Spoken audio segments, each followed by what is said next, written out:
सीधी एक बात करता हूं, देश की आजादी के बाद अगर एक साल में 5 एसडीएम बनते, 5 तहसीलदार बनते, 5 डीवाईएसपी बनते, 5 मजिस्ट्रेट बनते, तो एक साल के नहीं करते 50 व्यक्ति हमारे इस टीएसपी क्षेत्र से प्रशासनिक अधिकारी बनते।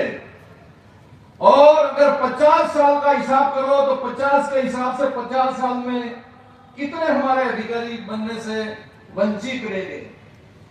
अभी मानजी भाई ने वाकई में कहा, मैं भी एक वाकई में कहूं कि आपने जान बाकला था तो वो लापी वाटवा वाला आदमी विचार करे मारे घेरने सूर कहां बैठा था, एक करसी लापी बता रहा हूं। कमेंट करके बताओ आपके कुछ सवाल हो तो भाई आज जितना अधिकारी हारित क्या है, हारित क्या ये हारतिया है।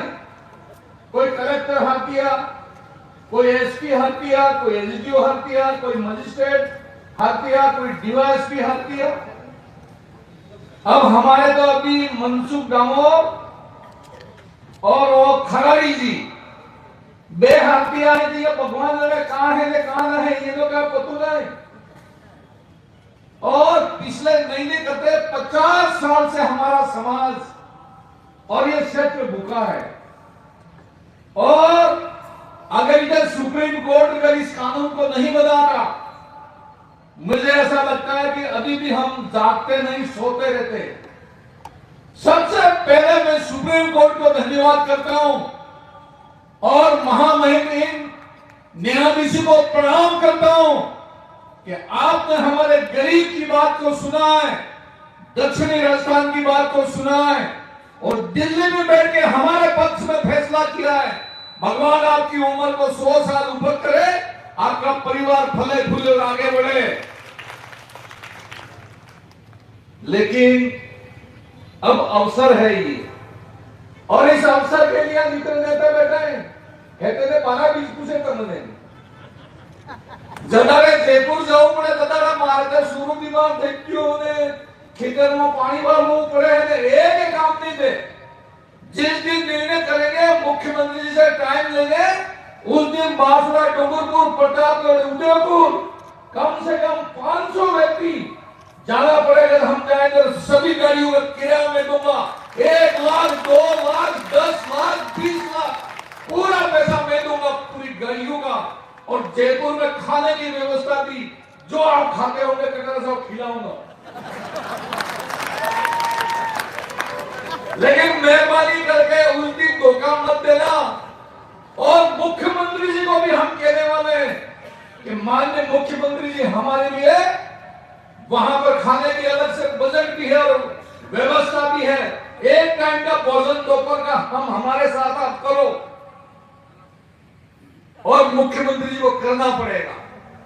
अभी आदिवासी गौरव का कार्यक्रम था, ये टेंट मैंने नहीं खोलने दिया और इसमें भी खोलने दिया कि जहां मुख्यमंत्री जी की बैठक हुई थी और बिरसा मुंडा जी की जन्म जयंती हमने मनाई थी, उसी पंडाल में आदिवासी कोटे में कोटा आरक्षण की मांग उठाएगा, ये करके इस टेंट को भी नहीं खोलने दिया मैंने।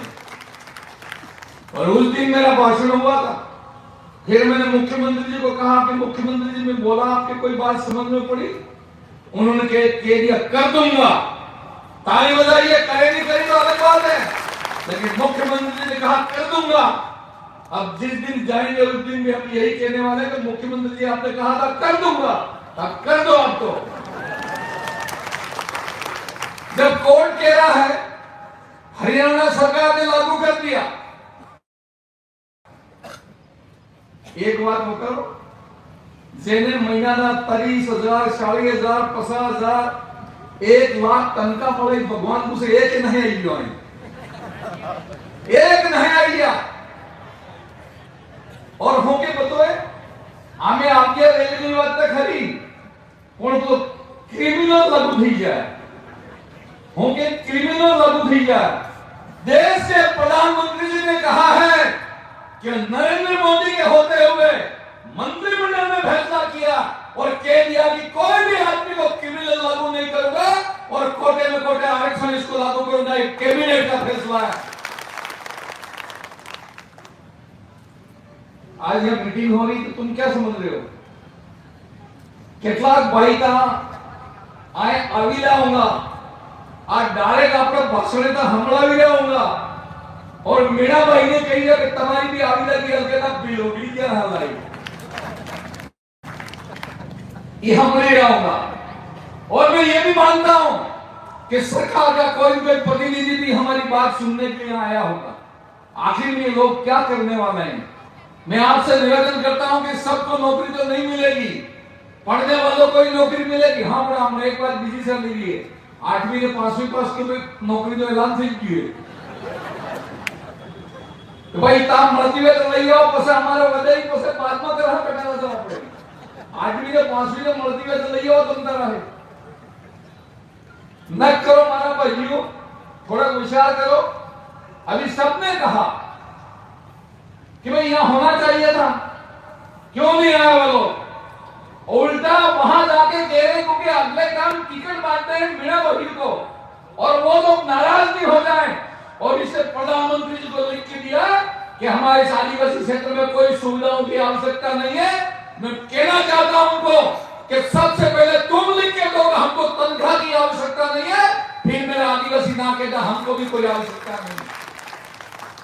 तो महीना था तुम 5 लाख रुपए तनख्वाह चुके और हमारे लिए लिख के दे रहे हैं कि आरक्षण मीणाओं के लिए चल रहा है उसको रहने दो, तनख्वाह वो गणिना तो गीत का मिला दो।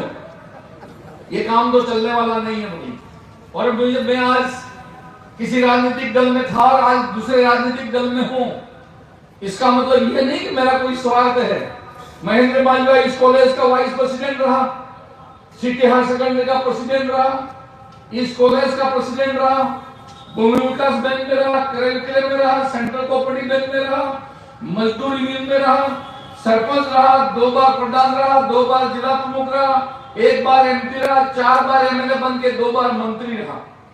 अबे महेंद्र मालवीय ने क्रिमिनल लागू थी क्या? तो कोई फर्क पड़े बोलते? कोई क्रिमिनल की जरूरत नहीं है। और महेंद्र मालवीय जीवन में कोई नहीं बने तो भी जरूरत नहीं है। जहां भी समाज के 36 कौम की आवश्यकता पड़ेगी वहां महेंद्र मालवीय आपके साथ में मिलेगा, खड़ा हुआ मिलेगा। ये बात मैं दर्शकों को कहना चाहता हूं। खूब टाइम हो गया, खूब समय निकल गया, लेकिन इतना बुलंदी के साथ में पहली बार हमारे समाज की एकता और ताकत के साथ में आवाज निकल रही है। कटारा जी और मणिलाल जी बैठे इसी कॉलेज में लेक्चरर थे, पता नहीं इनको भी कहां भूत सवार हुआ भगवान जाने। और 73 करता करता एक तरफ मारे घेरे भी आ गया तो मौका है ही पाजमा में टी-शर्ट बोला तो मने बोलाड़ी गयो, ये तगड़ा तो मने पूछड़ी गयो। अबे आग हुआ नहीं देता, मैं बना कहीं हुआ नहीं देता कि 24 तारीख की रैली, 24 तारीख की रैली कया तुम्हें विचार करता होगा तो सोरो हमारे को अधीन ना डोहा भी आएगा है कि नहीं? हाथ बैठा करो, पुराना हाथ बैठा करो, सब आमना ऊपर बैठा करो। ये आमता थोड़ा आया हमारी एंड होली करी हमने होली करी એટલે આવ્યા है। इसलिए मैं इस अवसर के ऊपर ज्यादा कोई बात कहना उचित समझता नहीं हूं साथियों। सच्चाई का साथ दो, कौन सही है कौन गलत है कौन सही है, उस सच्चाई का साथ दो। सच्चाई का साथ दोगे तो सफलता आपको मिलेगी। हमारी उम्र तो हो गई है, हमारे मेरे बेटों की उम्र भी होगी, पोता बड़ा हो गया और पोता ने भी वहां जाके चुनाव लड़ लिया। 8 साल का पोता इसने चुनाव लड़ा क्लास में जाके, इसलिए कहीं कहीं असर तो है इस बात का। इसलिए साथियों फिर मैं कह रहा हूं, तुमने 12 पूछे मैं इसी बात को तो गुरु मिला के जिला प्रमुख का होते थे मर गए हो जाते अपनों को एक आदमी आणि कलेक्टर के चारों तरफ उबरी जा हुआ है। और कलेक्टर साहब और कमिश्नर साहब को कहना है ट्राइबल कमिश्नर की जरूर आवश्यकता, उनकी मेहरबानी और उनकी जिम्मेदारी बनती है कि हमारे ज्ञापन को आज ही आप चीफ सेक्रेटरी को और मुख्यमंत्री और गवर्नर को भेजो और हमारी कमेटी को बुला के बात करो, नहीं तो हमको अहिंसात्मक तरीके से गांवों गांव अलग लगानी पड़ेगी। आदरणीय कटारा साहब को कहते हैं, कटारा साहब पूरी टीम आपके साथ, आप डूंगरपुर में रैली करो, आप प्रतापगढ़ में रैली करो, आप उदयपुर में रैली करो, एक दिन सरकार को झुकना पड़ेगा, हमको बुला के बात करनी पड़ेगी कि आप आखिर में चाहते क्या हो। और चाहने के लिए यह है कि आपको कुछ भी करने की जरूरत नहीं है। जो हाई कोर्ट का, सुप्रीम कोर्ट का जो कानून बना है, उस कानून को इस केस में लिए लागू कर दो। बस यही मैं कहना चाहता हूं। बहुत दिनों के बाद आप सब के दर्शन होंगे। आप सभी सुबह से बहुत देरी के साथ में यहाँ बैठे हो। हमारा किसी वर्ग, किसी समाज या जाति से हमारा कोई विरोध नहीं है। हम तो हमारे हक अधिकार की बात कर रहे हैं। और वो हक अधिकार अगर मीणा भाई के पास है और मीणा हमको अगर भाई समझते हैं, तो जिस तरह से करोड़े जी ने कहा है कि अगर उनको आरक्षण ट्राइबल को मिलता है, आदिवासी भाई को मिलता है, तो यहाँ का समाज और करोड़ी लाल जी हमारे साथ हैं। ये बात आगे होके कहनी चाहिए। हम लोग 6 या 6.5% आरक्षण हमको मिलना चाहिए, यही बात कहता हुआ। और मैं बहुत सम्मान और बहुत आदर के साथ आज मैं कटारा जी को निवेदन करता हूँ। आइए कटारा जी, मैं आपको बुला रहा हूँ। कटारा जी ताली बजा कर इनका स्वागत करें। बोलो भारत